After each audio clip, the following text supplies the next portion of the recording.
আসসালামু আলাইকুম। আজকে আপনারা সকলে জানেন বাংলাদেশ বনাম ইন্ডিয়া এশিয়া কাপের সুপার ফোরে ম্যাচটি অনুষ্ঠিত হয়েছে।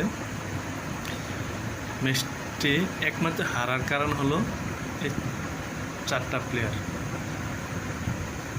তানজিদ হাসান তামিম, তাওহিদ হৃদয়, জাকির আলী, শামীম পাটোয়ারি। এই চারটা পাঠা ভালো একটা রান করতে পারে না, শুধু দায়িত্ব নিয়েছে সাইফ হাসানে।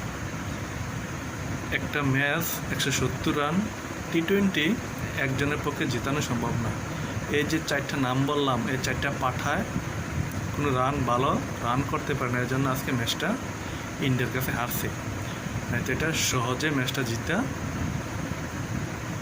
হয়েছে, সহজে ম্যাচটা জিততে পারত। যাই হোক, এই চারটা পাঠার সম্বন্ধে আর কিছু বললাম না, কারণ আগামীকাল 8:30টায় পাকিস্তান বনাম বাংলাদেশের ম্যাচটি আছে। সেই ম্যাচটি যে জিতবে সে সরাসরি ফাইনালে চলে যাবে।